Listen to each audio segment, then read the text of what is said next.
İkinci.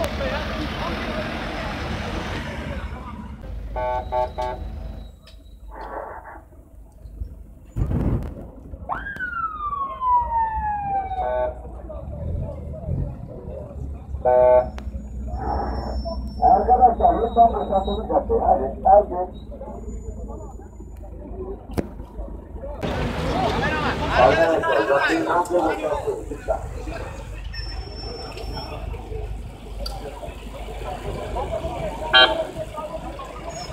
Hadi arkadaşlar hadi. Sen duymadın mı oğlum? Ben Aksaray'daydım abi.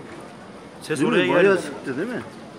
Bayağı sıktı ya. Uzun süre sıktı böyle, yani. Sıktı. Öyle bir dakika falan sıktılar durdu, yani. Ondan sonra bir daha sıktı.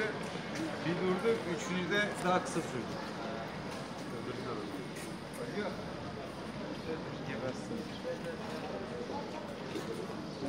Haberlerde de şey geçti.